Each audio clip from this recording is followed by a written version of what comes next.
Welcome back, students. Let us start next point. Law of diminishing marginal utility. Very interesting. In this we have to discuss so many things. So one by one we will discuss. The question: explain the law of diminishing marginal utility. This law was first proposed by Professor Gaussian, but it was discussed in detail by Professor Alfred Marshall in his book Principles of Economics, which is published in 1890. The law of diminishing marginal utility is universal in nature. It means it prevails everywhere, whether it is a rich country or poor country, developed country or undeveloped country, or developing country, a rich man or poor man, for everyone. So it is universal. What is the statement of the law? According to Professor Alfred Marshall, other things remaining constant, the additional benefit which a person derives from a given increase in his stock of things diminishes with every increase in the stock that he already has. That means if the person is having a stock, in that if we are adding more and more units, the satisfaction, the utility is diminishing with the additional increase in the stock. So marginal utility that any consumer derives from successive units. Successive means the next units of a particular commodity goes on diminishing as his or her total consumption of that commodity increases. That means the more of the things you have, the less you want to have more of it. We have a stock. If it is increasing more and more and more, our desire to have more of that diminishes. Let us see the assumptions of the law. There are assumptions that we have to see. What are the assumptions? There are 8 assumptions. Number 1, rationality. Consumer is assumed to be rational. That means he is having a thinking power. He is a rational person. So his behavior is normal and he tries to maximize his satisfaction. Second, cardinal measurement. The law assumes that utility can be cardinally or numerically measured, like is 2, 3, 4 units, 10 units, like that. In numbers we can measure the utility. Next, homogeneity. All the units of the commodity consumed are exactly homogeneous. That means they are same in size, in shape, in color, in taste, and everything wise. They are homogeneous. Then continuity. All the units of commodity consumed in quick succession without any lapse of time. That means one glass of water, immediately after finishing one glass, second, third glass, fourth glass, continuously without lapse of time, the person is drinking the water. That is what is the meaning of continuity. Then reasonability. All the units of the commodity consumed are reasonable size. They are neither too big nor too small. It should not be like a watermelon, that is a big watermelon, or it should not be like a one piece of sugar. It should not be a big, it should not be a small. The size has to be reasonable. Then constancy.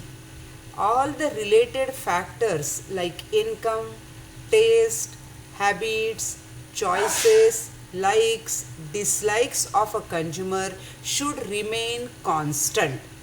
Marginal utility of money is also assumed to be constant. All the factors must be constant. Consumer's income. Today the person cannot say I don't like tea. Yesterday he said yes I like tea very much. Today he said I don't like the tea. It should not be like that.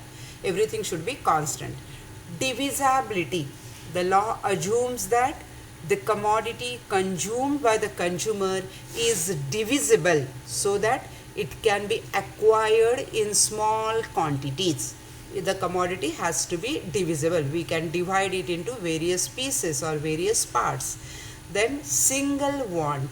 A given commodity can satisfy a single want of a person. The law assumes an experience of a single want which is completely satiable at a given point of time.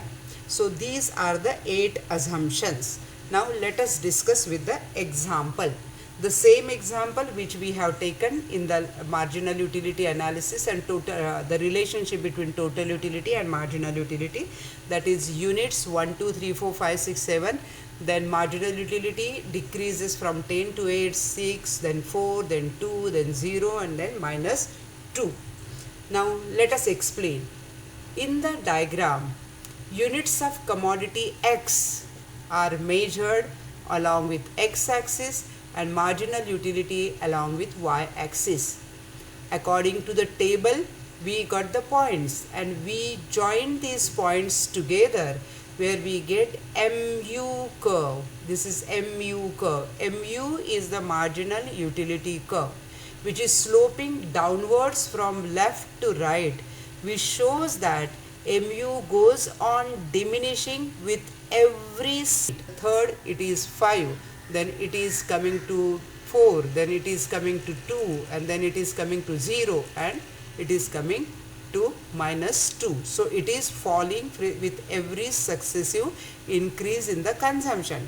When MU becomes 0, here MU becomes 0, the curve intersects the x-axis and further consumption of commodity brings disutility or negative utility. This is shown with the shaded portion. This is shown by the shaded portion in the diagram. This is negative utility which is below the x-axis, below 0. It is going to minus 2. Then exceptions. What are the exceptions to the law? There are various exceptions that under certain circumstances the law does not hold true. So there are 5 exceptions. Number 1, hobbies. In certain hobbies like collection of various stamps and coins, rare paintings, music, reading, etc., the law does not hold true because every additional increase in the stock gives more pleasure. Suppose I have a hobby of collecting stamps, and if I get more and more stamps, I will be getting more and more satisfaction. But of course the assumption of homogeneity and continuity is violating by this exception. Second, miser. In case of miser, every additional rupee gives him more and more satisfaction. Marginal utility of money tends to increase with the increase in his stock of money. And again, it is violating the rationality assumptions. Next, addictions. It is observed that in case of drunkard, that the level of intoxication increases with every additional unit of liquor consumed. So, marginal utility received by the drunkard may increase. Actually, it is only illusion. However, it is violating the assumption of rationality. The addiction person gets more and more utility with additional units of liquor. So, law does not hold true. Then next is power. This is an exception to the law because when the person acquires power, his lust for power increases. For example, if somebody is getting little bit of power, he feels that he should get more and more power. So he desires to have more and more of it. However, again it violates the rationality assumption. The last, money. It is said that marginal utility of money never becomes zero. It increases when the stock of money increases. This is because money is a medium of exchange which is used to satisfy various wants. However, according to some economists, this law is applicable to money also. For example, marginal utility of money is more to poor person than the rich person. However, these exceptions are only apparent since they violate some or the other assumptions of the law. Hence, they are not real exceptions, but you have to give the exceptions also in your answer. Then, criticisms of the law. Number one, unrealistic assumptions. The law of diminishing marginal utility is based upon various assumptions like homogeneity, continuity, constancy, rationality, but in real life it is very difficult to fulfill this condition. So the assumptions are unrealistic. Next, cardinal measurement. The law assumes that utility can be expressed cardinally, so it can be added, compared and presented through a schedule. In reality, cardinal measurement of utility is not possible because utility is a psychological concept. We can say I am really very happy, but I can't count that how much I am happy. 10 units happy or 15 units happy, I can't do that. So utility also cannot be measured cardinally. Then indivisible goods. The law is not applicable to indivisible and bulky goods like refrigerator, cars, TV, because we cannot cut it into various pieces, right, which we are normally purchased in a single unit at a time. Then constant marginal utility of money.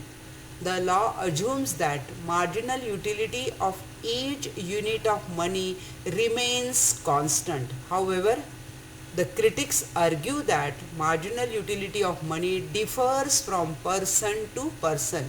It is influenced by changes in prices, stock of money, etc. Next, single want. The law is restricted to the satisfaction of single want at a point of time.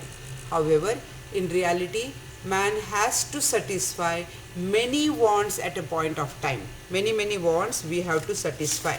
So in this way, these are the criticism, but nevertheless the law is very important. So we have to discuss the last point, that how the law is significant. What are the significance of the law? Number one, usefulness to consumers. The law creates awareness among consumers to obtain maximum utility from the limited resources. It is necessary to diversify the consumption. Second, useful to government. The law is useful to government in framing various policies such as progressive tax policy, trade policy, pricing policy, etc. Basis of paradox of values. The law of diminishing marginal utility helps us to understand the paradox of values. It includes goods that have more value in use and zero or less value in exchange, such as air, water, sunshine. They have more value in use but less value in exchange, as well as the goods that have more value in use and less value in exchange, that is gold, diamonds, etc. And the last, basis of law of demand. The law of demand is based on law of diminishing marginal utility. According to the law of demand, the quantity demanded of goods rise with the fall in price and falls with the increase in price. When the consumer purchases more and more goods, its marginal utility steadily declines. Hence, he would buy additional units of commodity at a lower price. So, this is the basis of law of demand. Students, understand one thing. When the question is there, explain the law of diminishing marginal utility, you have to give it in a very proper way. Number one point is introduction, then second is statement, third is assumptions. In the assumptions, there are 8 assumptions, then explanation of the law with the help of example, the table, diagrams explanation, exceptions, there are 5 exceptions, then criticisms, there are 5 criticisms, and significance or importance of the law 4 points. So in this way you have to give the entire explanation for this law of diminishing marginal utility. Hope you understand entire